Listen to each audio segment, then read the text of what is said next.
चलिए business study 12th class का आज मैं सेकेंड चैप्टर करने जा रहा हूँ। ठीक है, इसमें देखिए पहला पॉइंट में क्या लिखा हुआ है। चैप्टर का नाम क्या है? Management as science art and profession. ठीक है, क्या है? Management as science art and profession है, प्रबंध विज्ञान कला एवं पेशा के रूप में। ठीक है, प्रबंध विज्ञान कला एवं पेशा के रूप में क्या है। ठीक है, तो पहला क्या है? मैनेजमेंट। मैनेजमेंट लिखा हुआ है, मैनेजमेंट का क्या है? मैनेजमेंट में लिखा हुआ है ए साइंस और एंड आर्ट। मैनेजमेंट क्या है? साइंस और आर्ट क्या है? दोनों है। मैनेजमेंट क्या है? साइंस और आर्ट दोनों है। ठीक है, चलिए तो मैनेजमेंट साइंस और आर्ट कैसे है? लिखा हुआ है कि यहाँ पे प्रबंध की प्रकृति, ठीक है, प्रबंध की प्रकृति के संबंध में एक विज्ञान, एक विवाद यह है कि प्रबंध विज्ञान है। क्या है? प्रबंध क्या है? एक विज्ञान है और क्या है? कला भी है, दोनों है। ठीक है ना, अथवा कला। कुछ प्रबंध विशेषज्ञ इसे केवल विज्ञान मानते हैं। कुछ प्रबंध विशेषज्ञ हैं जो क्या मानते हैं? केवल इसे विज्ञान मानते हैं। तो कुछ इसे कला की श्रेणी में रखते हैं। क्या है? कुछ लोग क्या करते हैं? कला की श्रेणी में रखते हैं। यदि विवाद बहुत पुराना है, यह विवाद बहुत पुराना है एवं भ्रमपूर्ण है।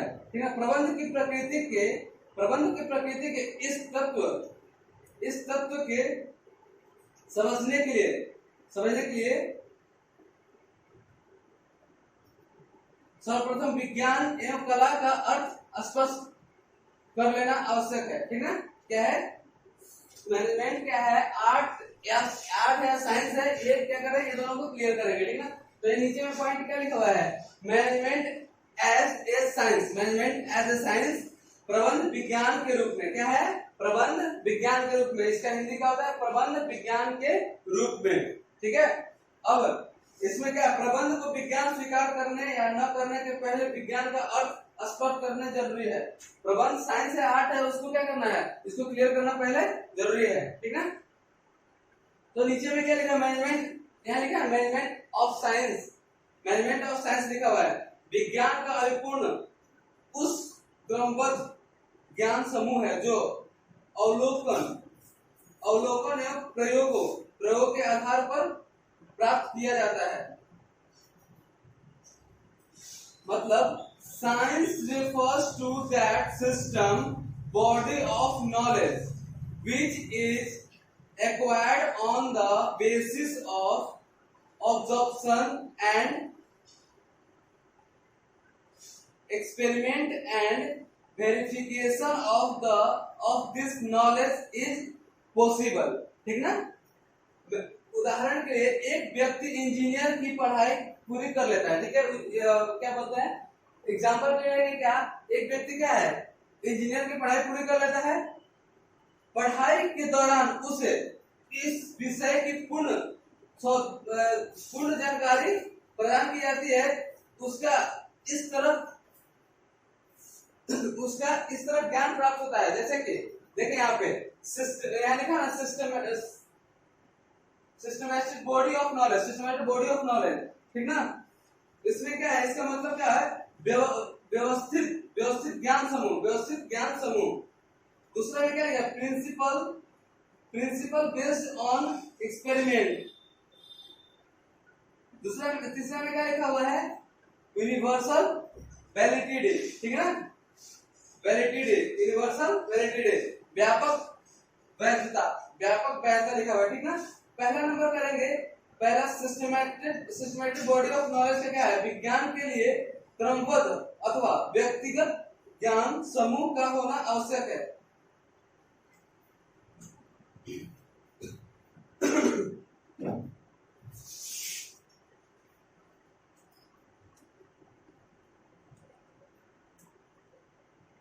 विज्ञान के लिए क्रमबद्ध अथवा व्यवस्थित ज्ञान समूह का होना आवश्यक है।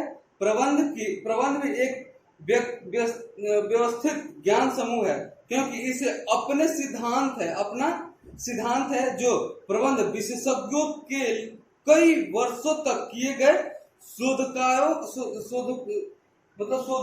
किया गया है। उसके बाद क्या किया है? उसके बाद विकसित हुआ है। मतलब प्रबंध क्या है?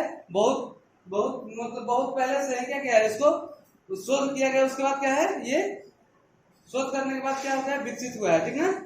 दूसरा में क्या लिखा है, प्रिंसिपल बेस्ड ऑन एक्सपेरिमेंशन लिखा हुआ है, प्रिंसिपल बेस्ड ऑन एक्सपेरिमेंशन, ठीक ना, परीक्षण पर आधारित सिद्धांत। विज्ञान की इस विशेषता को प्रबंध पर लागू करने पर पता चलता है कि इसका विकास अनेक वर्षों तक तथ्यों के संग्रह, विश्लेषण एवं प्रयोग किए जाने के बाद हुआ है, ठीक ना।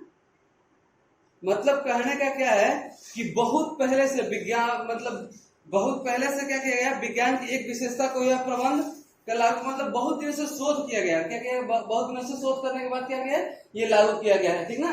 प्रिंसिपल बेस्ड ऑन एक्सपेरिमेंशन, ठीक ना। यूनिवर्सल वैलिडिटी लिखा हुआ है, यूनिवर्सल वैलिडिटी का बाद वैधानिक सिद्धांत तत्व पर आधारित होने के लिखा, वैज्ञानिक सिद्धांत तत्व एवं आधारित होने के होते हैं तथा उन्हें हर परिस्थिति में एक हर समय लागू किया जाता है। मतलब क्या है, मैनेजमेंट क्या होता है, हर परिस्थिति में, मतलब हर एक जगह पे, ठीक ना। मैनेजमेंट क्या, हर एक स्थिति में, हर एक जगह पे क्या करता है, मैनेजमेंट को लागू किया जाता है।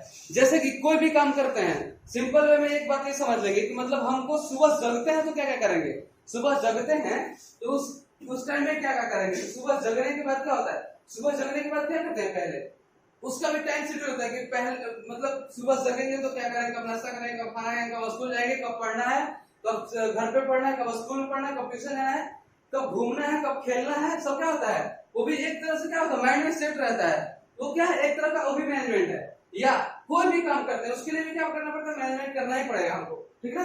किसी भी काम करने के लिए मैनेजमेंट करना ही पड़ेगा। चलिए ये हो गया आपका, ये चारों पॉइंट हो गए, यूनिवर्सल हो गया, यूनिवर्सल वैलिडिटी हो गया, ठीक ना। अगले करते हैं, अब देखिए मीनिंग ऑफ आर्ट, ठीक है। Meaning of art, art refers the practical application of existing knowledge skilfully, ठीक है। यहाँ पे art refers the practical application of existing knowledge skilfully, ठीक है। अब देखिए आर्ट कैसे, मैनेजमेंट आर्ट कैसे है उसको देखते हैं, ठीक है। मैनेजमेंट क्या है, आर्ट कैसे है उसको देखेंगे, ठीक है।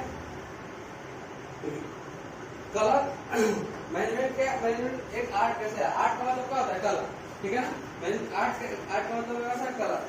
लिखा हुआ है कि कला का अभिप्राय उपलब्ध ज्ञान के दक्षतापूर्ण सौधार्मिक प्रयोग से है।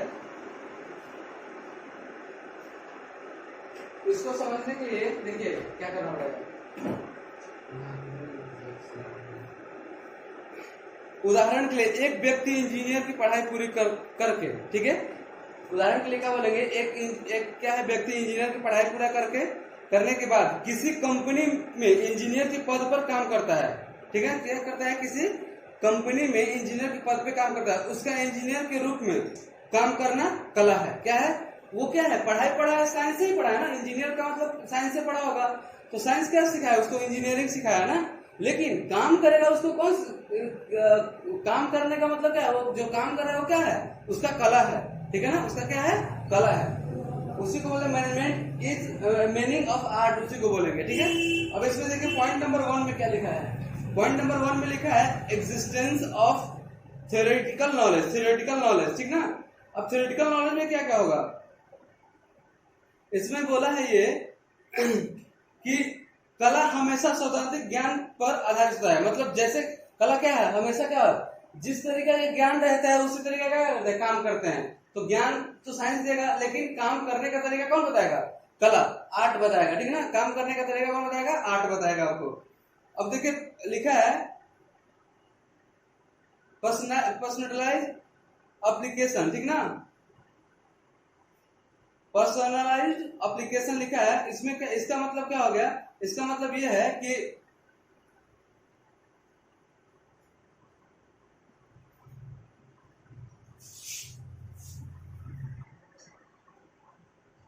पर्सनलाइज्ड एप्लीकेशन में क्या होता है, देखो कहने का ये मतलब है कि दो आदमी, ठीक है ना, दो अध्यापक है, तो दो अध्यापक क्या सोचेगा, दो अध्यापक या दो खिलाड़ी ये लोग क्या करेगा, अपना कला का प्रदर्शन करेगा, क्या करेगा, अपना कला का प्रदर्शन। जैसे कि खिलाड़ी क्या है, खिलाड़ी लोग तो बहुत सारे खिलाड़ी हैं, लेकिन खिलाड़ी का जिसका परफॉर्मेंस अच्छा रहता है वो क्या करता है, वो खेलने जाता है ना, वो टीम में सिलेक्शन होता है, खेलने जाता है, या एक सुनार होता है, सुनार क्या करता है, सोने का गढ़ने का काम करता है, तो उसमें देखेगा क्या, उस दोनों सुनार क्या करेगा, अपने आप में क्या करेगा, सोचेगा कि मेरा अच्छा हो, अच्छा परफॉर्मेंस हो। वैसे ही based on practice and creativity, इसका मतलब क्या है, इसका भी वही हो गया, दो अध्यापक क्या सोचेगा कि एक दूसरे से क्या सोचेगा ना, कि एक दूसरे से क्या होगा, एक दूसरे से अच्छा करे, ठीक है। एक खिलाड़ी सोचेगा कि हम सामने रचना करें, अच्छा खेले, अपना परफॉर्मेंस मतलब सबको दिखाएं और हम सबके सामने मतलब क्या हो गया, बेस्ट हो जाए, ठीक है। ये बेस्ड क्या लिखा है, based on practice and creativity का मतलब यही होगा, ठीक है।